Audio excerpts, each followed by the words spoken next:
Hello students, मैं BP Singh आज आपके लिए ऑटोमॉर्फिज्म में एक सेकंड छोटा सा टॉपिक लेके आया हूं। कैलिन्स 4 का हम कैसे मान निकालते हैं ऑटोमॉर्फिज्म में। कैलिन्स 4 ग्रुप दे रखा हो तो ऑटोमॉर्फिज्म में वो कितने ऑर्डर का बनता है, सारे ऑर्डर निकाल के दिखाएंगे। अगर वीडियो पसंद आए तो प्लीज लाइक करना, सब्सक्राइब करना और अपने फ्रेंडों को जरूर शेयर करना, ठीक है। तो चलिए क्या लिख रहा है, थ्योरम है लेट जी बी ए कैलिन्स 4 ग्रुप, फाइंड ऑल ऑटोमॉर्फिज्म।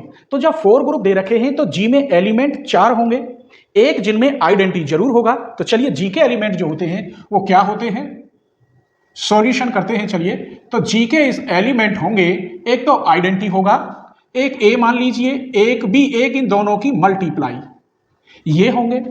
लेकिन एक शर्त है इसमें कि ये तीनों एलिमेंट विद आइडेंटिटी के ये सभी इनवर्टिबल होंगे। क्या होंगे? Invertible. They are A B और A B are invertible. Invertible का मतलब क्या होता है?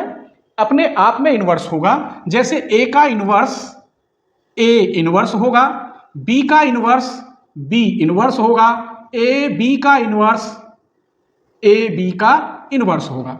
क्लियर? आइडेंटिटी का तो होता ही है। अब जब ये इनवर्टिबल है तो स्वयं में इनवर्स होंगे, ये नहीं है कि ए का इनवर्स बी और बी का ए हो, ऐसा नहीं होगा। आइए अगर मैं यहां ए की मल्टीप्लाई करता हूं, ऐसे ए डॉट ए, तो इधर भी करेंगे ए इनवर्स डॉट ए, तो यहां तो ए स्क्वायर हो गया और ये कट के क्या बचा? आइडेंटिटी। इसका मतलब बी स्क्वायर भी आइडेंटिटी हुआ और ए बी का स्क्वायर भी आइडेंटिटी हुआ। दिस इंप्लाइज, मैं कह सकता हूं ए स्क्वायर, बी स्क्वायर और ए बी का स्क्वायर ये सब क्या हुए? आइडेंटिटी हुए। क्लियर? अब बात आती है ऑटोमॉर्फिज्म की। मान लीजिए let T belongs to aut G, तब आइडेंटिटी E इक्वल टू क्या होगा? E होगा। आइडेंटिटी E बराबर E होता, ये तो मैंने पढ़ाया, वहां F लिख दिया होगा, F E बराबर E। और एलिमेंट A, B और A B ये क्या होंगे? Are order of 2। ये सभी किसके बने? 2 ऑर्डर के एलिमेंट बने।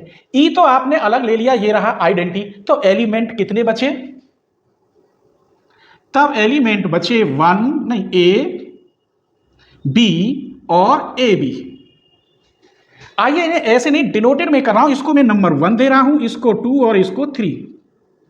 अगर इसके मैं कहूं number of permutation, number of permutation तो कितने होंगे? Factorial 3 equal to 6। तो इसकी कितनी पॉसिबिलिटीज बनेंगी? 6 बनेंगी। दैट इज सो दैट इसकी 6 पॉसिबिलिटीज बनेंगी। 1 2 1 3, फिर 2 3, 1 का 2 से, 1 का 3 से, फिर 2 का 3 से, फिर हो गया 1 2 3, फिर 1 3 2 और एक आपकी ये आइडेंटिटी आएगी 1 का 1 से, 2 का 2 से, 3 का 3 से। दोबारा समझ लीजिए, 1 का फंक्शन 2 से बनेगा तो 2 का 1 से, 1 का 3 से तो 3 का 1 से, 2 का 3 से तो 3 का 2 से, 1 का फंक्शन 2 से, 2 का 3 से, 3 का 1 से, 1 का 3 से, 3 का 2 से और 2 का 1 से। और आइडेंटिटी में होता है 1 का 1 से, 2 का 2 से, 3 का 3 से। तो चलिए अब हम ऑटोमॉर्फिज्म में निकाल रहे हैं कितने ऑर्डर बैठेंगे इसके अकॉर्डिंग। तो मैं ले रहा हूं, इसे मैंने कह दिया T1, ये मैंने कह दिया T2, ये T3, T4, T5 और ये आइडेंटिटी का हो गया T6। क्लियर? अब फंक्शन बनाएंगे, यहां बनाएंगे T1A, फिर T2B, T1, फिर T1AB। आप देखिए यहां A था, फिर B और फिर AB। आइए अब इसका बनाते हैं फंक्शन। ये A है और ये B है, समझ लीजिए, और 3 वाला क्या है? AB है। तो 1 का 2 से, तो ये 1 है, A का किससे जा रहा है? B से। और 1 में B का किससे जा रहा है? B का 1 का 2 से बनेगा तो 2 का 1 से बनेगा, ये हो गया A। अब इसमें 3 तो है ही नहीं, तो 3 आइडेंटिटी होगा। आइडेंटिटी का मतलब जो यहां लिख रहा है वही यहां होगा। क्लियर हो गया? आइए अब हम लेते हैं यहां T2A,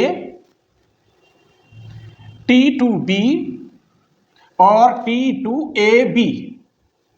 यहां ए, ये ए है, ए का किससे बनना है? 3 से, तो यहां 3 की जगह पे लिखोगे ए बी। अब 2, बी 2 नंबर तो इसमें है ही नहीं, तो बी का क्या होगा यहाँ, बी आइडेंटिटी जो की त्यों हो जाएगी। अब ए बी 3 का किससे बन रहा है, 1 से, कि 3 पे आएगा, तो 3 का 1 से, तो यहाँ हो गया ए। फिर समझो, 6 बार बताऊंगा, क्लियर। अब यहाँ लिखेंगे T3A, T3B और T3AB। अब T3 में देखिए यहाँ 1 तो है ही नहीं, तो इसका क्या हो जाएगा, आइडेंटिटी। यहाँ 1 है ही नहीं, यहाँ तो B है और ये A भी है, तो A का A ही रहेगा। अब यहाँ देखो ये B है, B का क्या बन रहा है, 3 की जगह पे यहाँ क्या आएगा, AB। और AB से 3 की जगह पे इधर को 2 का 3 में और 3 का 2 में, तो AB की जगह पे क्या हो जाएगा, B। क्लियर। आइए अब देखिए T4A, T4B, T4AB equal. T4 में चलिए यहां 1 का 2 से, तो A का B हो गया, 1 का 2 से, 2 का 3 से, तो यहां B के लिए हो गया AB, और 3 का लौट के 1 से आएगा, तो यहां हो गया A। 3 के बाद A, 1 का 2, 2 का 3, तो 3 का 1, तो 3 की जगह पे गया तो क्या आएगा, 1। अब T4 लीजिए, T4A, T5, T5B और T5AB। अब T5 ये रहा 1 का गया 3 से, तो यहां आएगा AB, 1 का 3 से, और यहां 2 है, 2 का क्या आएगा, 1, यहां क्या है, B है, तो B के लिए 2, 2 का क्या आएगा, 1 इधर, तो यहां हो गया A, और 3 का क्या आएगा, 2, तो AB का कितना हो गया, B। अब आइडेंटिटी बचा है, तो T6A, A का A ही होगा, T6B, B का B होगा, T6AB का AB ही होगा। यहां तक कोई परेशानी। तो कितने एलिमेंट बने या कितने नंबर बने ऑटोमॉर्फिज्म के, तो यहां T1, T2, T3, T4, T5, T6 बराबर आइडेंटिटी। इसका मतलब ये हो गया, यही लिखे देता हूं, order of aut G equal to 6, या इसे ऐसे भी लिख सकते हैं, ऑटो K4 इक्वल कितना, 6। तो उम्मीद करता हूं ये छोटी सी लाइन टॉपिक आपको अच्छी तरह पसंद आया होगा। अगर ये पसंद आया हो तो प्लीज अपने फ्रेंडों के साथ जरूर शेयर करें, ठीक है।